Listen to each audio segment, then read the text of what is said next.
What's going on, everybody? Good, bad, and ugly happening this week as we're talking about the coastal teams. Miami certainly put up a good fight, but will it be enough to have them lead the coastal when it's all said and done? Pitt might be knocking at that door, but Virginia Tech and Georgia Tech had some good games. We'll talk about that all here with JJ Jackson from Locked On Blue Devils.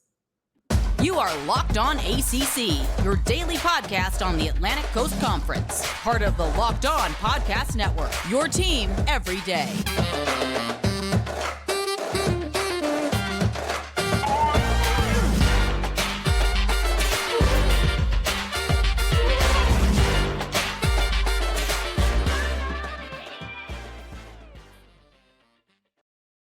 What's going on, everybody? Welcome to today's edition of Locked On ACC. I'm your host, Candace Cooper. Thanks so much for joining me today. Joined by our weekly Tuesday host, JJ Jackson of Locked On Blue Devils. So excited to have him here to talk good, bad, and ugly when it comes to the coastal teams. Have a lot of good things to go over. A couple bad, but nothing ugly today, which is a nice change of pace, especially for the coastal that is usually super chaotic. JJ, how are you feeling on this good Tuesday? It is a good Tuesday, Candace. Excited to be back on Locked On ACC. Another week of football in the books.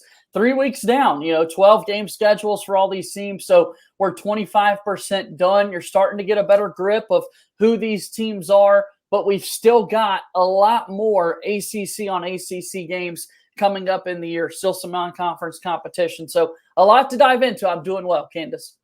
No doubt about it. And so we can get right to the good. We all know that there's a lot to go over when it comes to coastal teams. And the good of it being that a lot of them, majority of them, put up decent fights. It's good to see teams put up fights, especially with our coastal matchups. And we're looking at the rankings and all the like. But let's talk about this Miami team. Despite the fact that they lost 17-9 against Texas A&M, for me to see this Miami team be a ranked team and actually compete. Yes, there were bad moments. Yes, they've had some injuries because of this game. I still felt like it was a positive to see Mario Cristobal in year one actually have a competitive matchup on a Saturday night game against a really good Texas A&M team. What about you?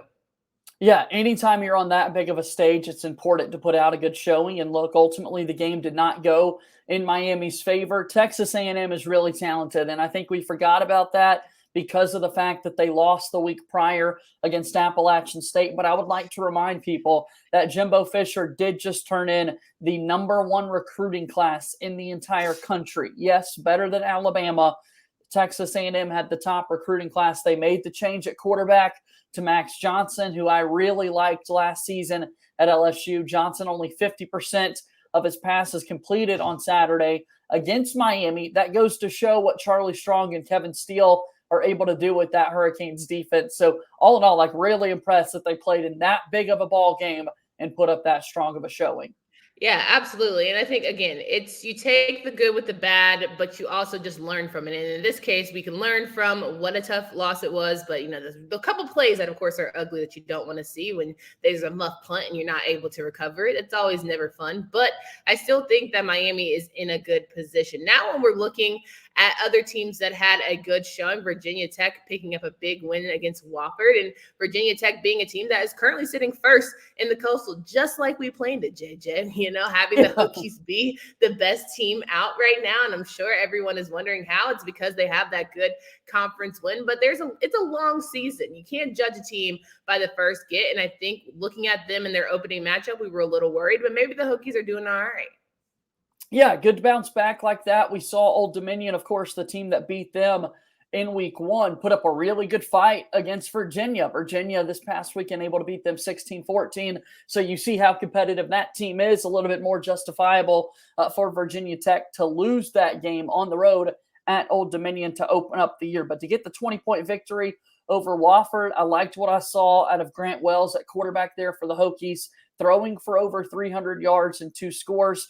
Often in some of those lopsided games, or what you expect to be a lopsided game, you don't quite get the results that you think you're going to from one of those programs. But nonetheless, Virginia Tech was able to do what they needed to do, got the win, and they'll move forward. Yes, 2 more goods that I have. Duke being 3-0. We all know that was just like we said it would go. Actually, I did say it was going to go like that. So I'm okay with being the person Who said it 3-0, facing a 3-0 Kansas team going into this weekend. And surprisingly enough, Duke is still rolling. And that's exciting for a program that hasn't had a lot of success in recent years. Who knew that we would be so fired up for a Duke and Kansas football game? I promise you that we will be having a Tuesday conversation in November ahead of the Champions Classic. A Tuesday night in November, we will see the Champions Classic played between Duke and Kansas this year on the basketball floor. But we've got an exciting football game that's going to be played in Lawrence this weekend. And credit to Duke once again. Riley Leonard looking the part of quarterback one for Mike Elko's bunch. They take care of business. They knock off North Carolina A&T by 29 points. So good job there by the Blue Devils for sure. Yeah, and that's how you start to be a good team. You beat the teams that you're supposed to beat handedly, and you get yourself prepared for teams that are also having good starts to their season, and hopefully they can pick up another win and be successful there. Last good I had was Pitt, obviously beating Western Michigan after last year having that hiccup game and having Nate Yarnell be the quarterback who comes in and delivers when Keaton Slovis is injured and Nick Patty, of course, is riding on one leg. And so to step up in a big way and to put up 34 points is nothing that can be sniffed at. I think ultimately Pitt is back in the form of trying to be that first team in the Coastal. Yeah, and then, of course, when you've got Israel Abaconda in your backfield for him to rush for over 130 yards like he did for Pitt, anytime you've got the quarterback injury, it's a little bit easier for the next guy to come in when the play call is, hey, hand the football off to our talented running back.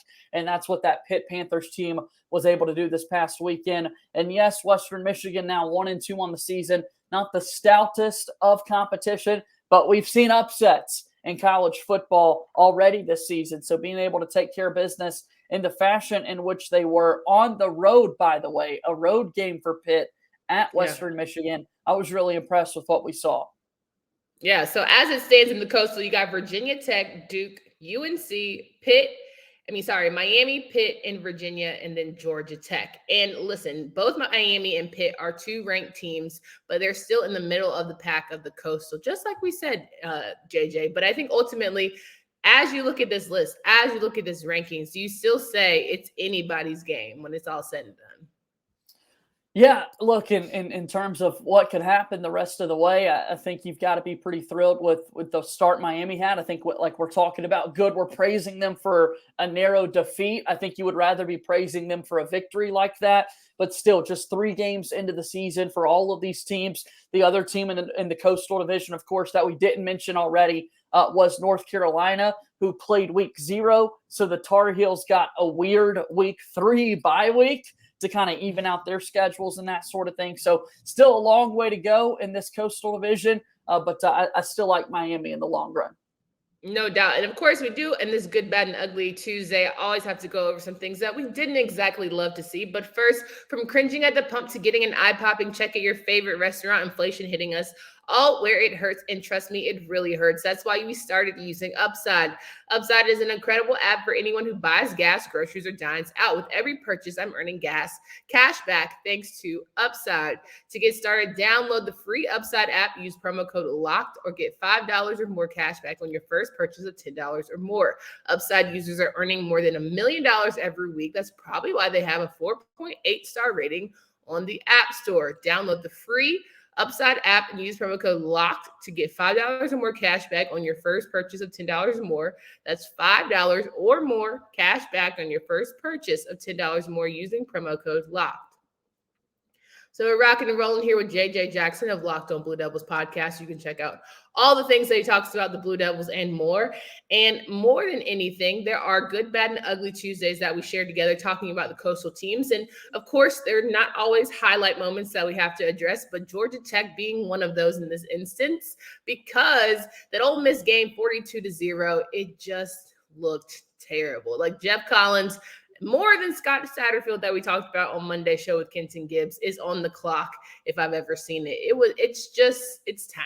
The experiment was cool. It's not working anymore. What are your thoughts when you watch Ole Miss? Not only we kind of knew it was going to go left, but just to demolish them in the way that they did.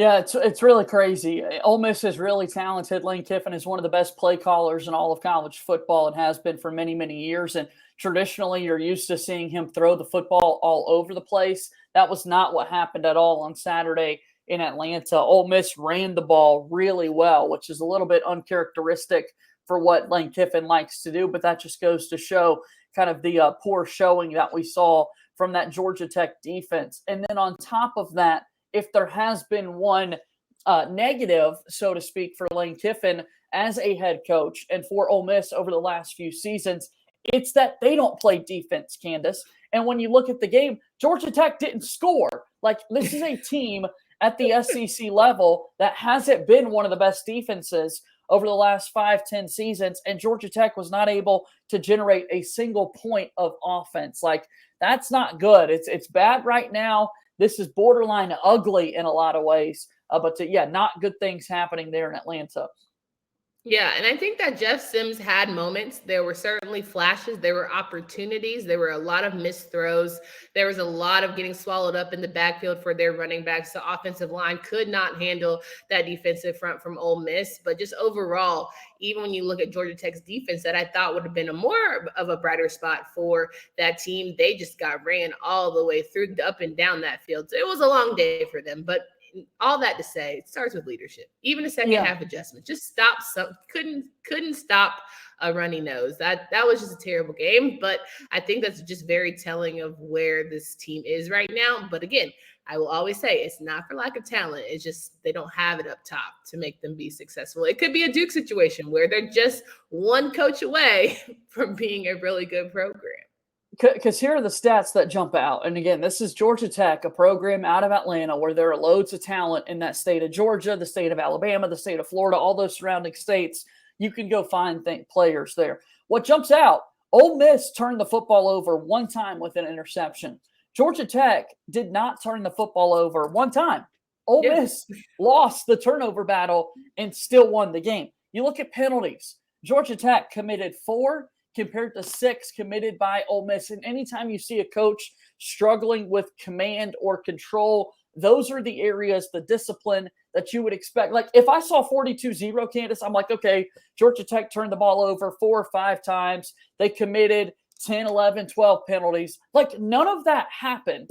It just wasn't competitive as they were, Ole Miss 547 yards of total offense, only 214 for Georgia Tech. They just couldn't get anything done. And punt fest for sure for that Georgia Tech offense. They couldn't get anything done. It just was lack of energy. It's almost like it was just going through motions. Guys were just out there because they knew they had to be, and it wasn't exactly anything worth, jumping off the page. And so ultimately, again, I say that's a coaching issue. If you don't have guys excited to get out there, play really good competition. But for someone who, covers both SEC and ACC at times, is it telling for you to see a Georgia Tech team get demolished in that way for a SEC team that people argue is not even close to the top tier? Are you saying can we say that ACC might still have a long way to go when it comes to its Power 5, side brother here in the SEC? Yeah, I would say I would definitely say that the SEC is still superior, and it's really not close between the two conferences. Ole Miss is one of the better teams. I've been talking about sort of the lackluster defense that they've had over the last few seasons. They still won 10 games last season. Matt Corral was still a third-round draft pick at that quarterback spot for Lane Kiffin last season. And Ole Miss is going to be a team to contend with in the SEC Western Division this season. That said, Georgia Tech has got a long way to go. The rest of the ACC has got a long way to go to level out that playing field. So we'll see how they respond. You're right, Candace. I do think a coaching change is likely coming there.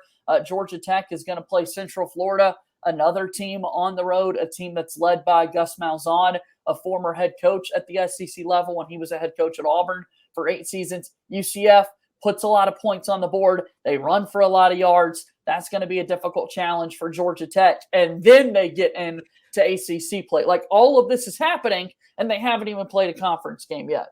Yeah, and as someone who knows that Duke will face off against Georgia Tech, and Duke, of course, has been the team that everyone knows, like, oh, we could pop off one win here. We can figure out how to get a win. To me, now Georgia Tech has become that team for the Coastal where you're like, all right, we can find another win. And we're trying to find 6 somewhere down the cycle. But yeah, I strongly feel like Georgia Tech has just become that team, which is probably a positive when you look at the Blue Devils. Yeah, no, I think they're excited to get to play Georgia Tech on October 8th. And again, that game will be in Atlanta between those two teams. But the momentum is definitely swinging in Duke's favor given the recent trends here. And that might make the 5-0 thing, which all I need is 6 wins. Well, I think they're going to beat Virginia Tech too, but like all I need is 6 wins to hopefully We're put halfway everyone there. to bed. We're halfway it's there. just that easy. Yep. And we talked offline. We decided that there wasn't too much ugly when it came to Coastal. I mean, if you feel like there's anything ugly, please let me know. But I just felt like overall for the Coastal and what we've seen in past years, this is not bad. Like we can manage some of these games. We've seen some ugly. We maybe argue Georgia Tech was that, but overall, I think the Coastal is just in a good place as opposed to what we've seen again in recent years. Yeah, I would start to it's in a better spot for sure. I think Miami being solid helps them out. Duke's on a good run right now. We praise Virginia Tech for getting the wins that they have, and North Carolina is unbeaten. I'm still disappointed in what we've seen from Virginia, Candace. They've scored the second fewest points in the Coastal Division. Only Georgia Tech has scored fewer points. And we mentioned the win that they had against Old Dominion over the weekend, but they only won the football game 16-14. This is Tony Elliott taking over that Virginia program. They've got Brennan Armstrong back at quarterback this season. I would have just expected a little bit more offense. Even if you're losing the football games, fine. But this is an offensive-minded head coach with the returning quarterback, and you've scored the second fewest points in the conference so far, in your division, so far this season. Like, that's not a great look. Okay, well, that's your ugly, and we can throw that in there. That's very ugly. And the fact that you have Keaton Thompson, who is Mr. Football, really, he's just a football player. You haven't utilized him the best way possible. That's certainly something to say. But were you high on Tony Elliott when he came to Virginia, or from someone who has covered Clemson or seen him in action mostly? Did you feel like this was a good fit? And again, the expectations were a little bit higher than you've seen ultimately during the start of the season. Absolutely. And I'm not ready to 100% say, yeah, after 3 games, Tony Elliott's not it. All right, find the next head coach. Like, I'm not going to be that much of an overreaction guy here. But I will say, confirming the numbers here, Candace, in the entire conference, it is Virginia second fewest points. They're obviously the second fewest in the Coastal Division. Georgia Tech scoring the fewest in the league. Then Virginia and Louisville right behind them, the 3 worst offenses so far that we've seen in the conference. And it's Tony Elliott. Like, this guy is an offensive play caller. He was there at Clemson during Trevor Lawrence's glory days there for the Tigers. So I still think he will be able to have a good running there in Charlottesville. And he was obviously a guy that was in the mix for the job at Duke. I'll tell you, after 3 weeks, I'm pretty thrilled that Duke has Mike Elko with what we've seen.